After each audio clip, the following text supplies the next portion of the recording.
Welcome to my channel Sci-Fi Love Story. Thanks for watching. Please like and subscribe.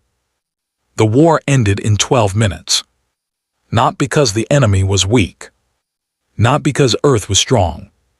But because humanity did something no other species had ever tried. And the galaxy did not know how to fight it. When the alien fleet first appeared above Earth, the world expected lasers. They expected fire. They expected invasion speeches and dramatic music. Instead, every screen on the planet turned blue. Phones, TVs, billboards, airplane monitors, even old gas station displays. A single symbol appeared. A circle surrounded by shifting lines. Then a voice spoke. Calm, neutral, ancient. Species of Earth, you are evaluated. That was all. No threats. No demands. Just evaluated. Panic followed, of course. Governments activated defenses, militaries scrambled jets, satellites repositioned. None of it mattered. The alien ships simply hovered. Huge black shapes blocking out pieces of the sky, smooth, silent, watching. For 6 hours, nothing happened. Then the second message arrived. Assessment complete. Humanity is inefficient, divided, emotionally unstable, militarily primitive, cultural output chaotic, probability of self-destruction 72%. That offended people. The voice continued. Conclusion: species unfit for galactic alliance, quarantine recommended. That word changed everything. Quarantine. Not invasion. Isolation. The ships began to move, slowly forming a ring around the planet. Satellites went dark. Deep space signals were blocked. Humanity was being placed in a cosmic box. That was when Daniel Reyes did something very stupid. Daniel was not a soldier, not a politician, not a genius billionaire. He was a systems engineer working night shifts at an orbital communication station, which meant he was tired when the end of the world began. While global leaders argued, Daniel stared at the alien signal. It wasn't random. It wasn't just sound. It had structure, layered patterns, hidden math, like a doorbell. And humanity was not pressing it correctly. Daniel made a choice that would later be described as reckless brilliance. He pressed reply. Not with weapons. Not with threats. With a question. He routed every remaining communication array toward the alien flagship. And he sent a single message. You say we are unstable, correct. You say we are divided, also correct. But if we are so flawed, why are you afraid to talk to us directly? He hit send. Every military officer in the room stared at him like he had just thrown a rock at a god. Nothing happened. For 30 seconds. Then the alien ship stopped moving. The blue symbol returned to every screen. The voice came back. You request dialogue. Daniel swallowed. Yes. You challenge our conclusion. Yes. There was a pause. Longer this time. Then something new happened. One ship moved. It descended. Not toward a capital city. Not toward a military base. It descended toward the orbital station where Daniel stood frozen. The entire building shook. Alarm screamed. People ran. Daniel did not. He had already committed to the stupid decision. A beam of white light connected the alien ship to the station. Inside the light, something formed. A figure. Tall. Silver skin, large dark eyes, limbs too smooth to be natural. The air felt heavy, like gravity had increased just to make a point. The being looked at Daniel. Not at the generals. Not at the weapons. At him. You initiated unauthorized contact, the alien said. Daniel nodded slowly. Yeah, that sounds like me. You are not a planetary leader. No, you are not a military authority. No, you possess no visible status. Daniel shrugged. Welcome to humanity. There was silence in the room. The alien studied him. We do not fear you, the being said calmly. Daniel exhaled. Good, because we're definitely afraid of you. Murmurs filled the control room. The alien tilted its head slightly. You display humor under threat. We do that, Daniel replied. It's either that or screaming. The alien's eyes shifted color briefly, recording, analyzing. You are unstable. Very. You are divided. Constantly. You harm your own planet. Daniel hesitated. Yeah. The alien leaned closer. Then why should your species remain free? The room felt smaller. Daniel's heart pounded. He could give speeches. He could quote history. He could beg. Instead, he chose honesty. Because we are not finished. The alien did not move. Daniel continued. You scanned our wars, our pollution, our politics, but did you scan the hospitals, the disaster zones, the strangers helping strangers, the way we fight each other and still show up when things get bad? Silence. You see chaos, Daniel said. We see potential. The alien's gaze sharpened. Potential for further destruction. Or potential to grow, Daniel said firmly. You judged us at our worst moment. That's not who we are. That's who we are trying to outgrow. The alien's body emitted a faint hum. Behind it, the massive fleet shifted slightly. You claim your species can change, the alien said. We already do, Daniel replied. Slowly, messily, but we do. The alien studied him for a long time. Your species has no unified leader, it said. Nope. No singular will. Nope. No biological optimization. Daniel smiled weakly. Definitely not. Then what is your strength? Daniel didn't hesitate this time. Choice. The alien's eyes flickered. Explain. We are not programmed, Daniel said. We are not unified. We are not efficient. Every good thing we do is a decision. We choose to help. We choose to protect. We choose to explore, even when it costs us. The alien's voice lowered slightly. And when you choose wrong? We suffer, Daniel said quietly. Then we learn. The control room was completely silent now. The alien turned away from him. The fleet outside shifted again. Massive ships adjusting position. Calculating. Reconsidering. After several long seconds, the alien spoke. Your argument is illogical. Daniel nodded. Most human things are. Another pause. Then the alien looked back at him.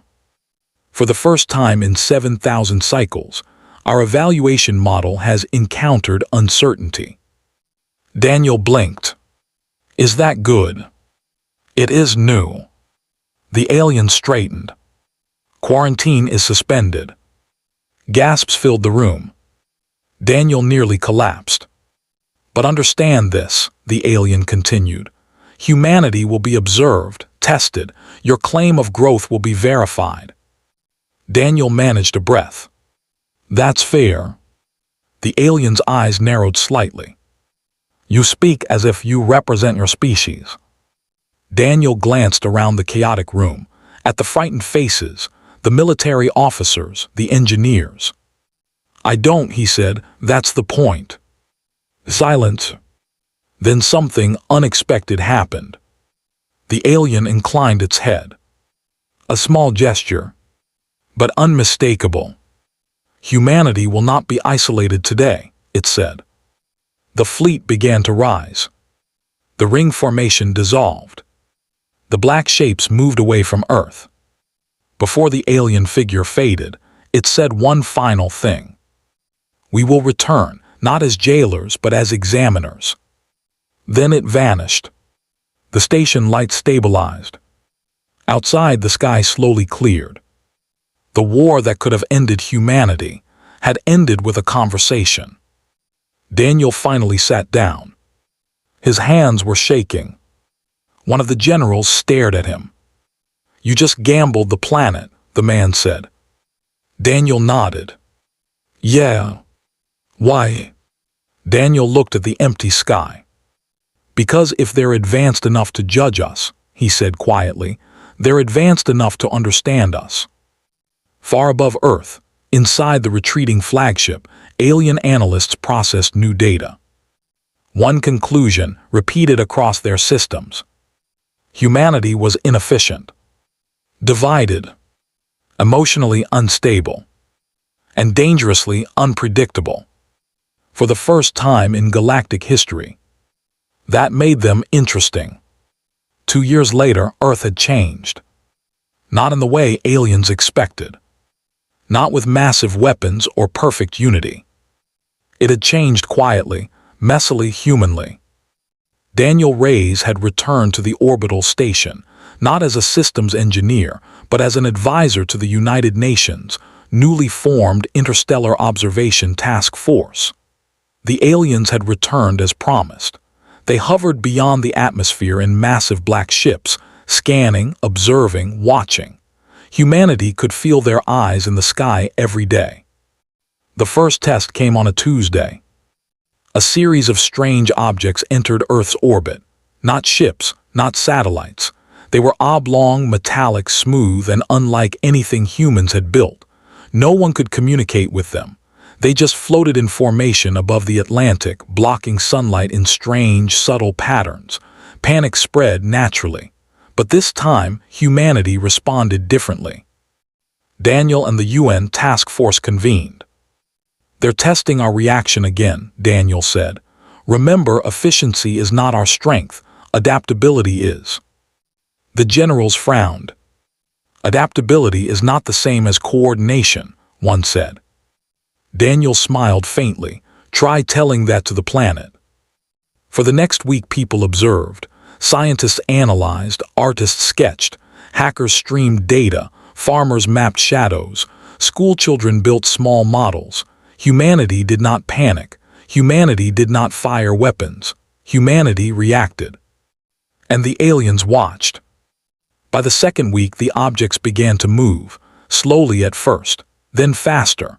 One by one, they descended into populated cities: Tokyo, New York, Cairo, Rio de Janeiro. They hovered silently, scanning. Lights pulsed over crowded streets. Daniel watched the first wave of interaction via live feeds. People didn't run. They didn't scream. They looked up. They waved. One child even held a sign, "Hello." Daniel muttered, "Of course they wave. That's human instinct." The aliens inside the objects, whatever they were, paused their scans. Something in the data didn't match their predictions. Human behavior was inconsistent, emotional, creative, illogical, and yet strangely effective. On the third day, the first object landed. Not violently, not destructively. It simply rested on the tarmac of an abandoned airfield outside Berlin. A hatch opened. A figure emerged. Tall, metallic sheen to the skin, limbs like flowing alloy, eyes dark and empty, yet scanning precise. And then it noticed Daniel, who had been flown to the airfield in a secure shuttle. "You are Daniel Reyes," it said in a neutral voice. "Yes," Daniel replied, "and you are?" "Observer." Daniel nodded. Observation noted, purpose.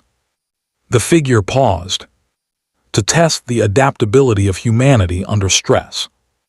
Daniel chuckled. "You mean seeing if we break?" "No, to see if we survive while changing." That gave Daniel pause. He nodded. "Good luck measuring that with your scanners." The first test began immediately. The observer released hundreds of drones, each capable of precise analysis, each armed with containment fields. They simulated natural disasters, storms, floods, fires, but with alien efficiency. The idea: humans would have no warning, no preparation, only reaction. The results were chaotic. Humans ran, yes, some screamed, some froze, some fought, some cried. But they adapted. Engineers improvised flood barriers using trucks and shipping containers. Civilians organized evacuation corridors. Scientists built emergency shelters in hours. Soldiers coordinated traffic, rescue, and medical aid simultaneously. Children warned elders. Artists created visual signals for the deaf and blind. Even street performers helped calm panic. The aliens watched, every movement recorded, every decision analyzed. At first, the observers' systems flagged inefficiency. Then, strangely, the systems highlighted resilience, creativity, unexpected collaboration. By the fourth day, Daniel realized something incredible. The aliens weren't just testing survival. They were testing humanity's ability to choose, to decide, to help, to act without orders, to risk themselves for others, to be human. In the control room, the observer projected a massive holographic display above the airfield. It showed maps, probabilities, casualty numbers. Daniel pointed. "You're trying to calculate humanity with formulas." The alien figure tilted its head. "Formulas are insufficient. Variables are too emotional, unpredictable." "Exactly," Daniel said. "That's what makes humans valuable." The observer paused. Then, almost hesitantly, it spoke again. "Humans display intentional growth, self-correction, adaptive morality, compassion, courage." Daniel grinned. "You mean we're worth keeping?" By the end of the first week, the aliens had reduced the tests. Drones retreated. Cities were safe. Humanity had survived unscathed, not because it was strongest, fastest, or smartest, but because humans had chosen to survive together. Then the observer turned to Daniel. "You initiated the first contact 2 years ago." "Yes." "You convinced us to wait." "Yes." "You represent a species that challenges expectation." Daniel shrugged. "I represent one engineer and 1 billion people willing to do what's right when no one is watching."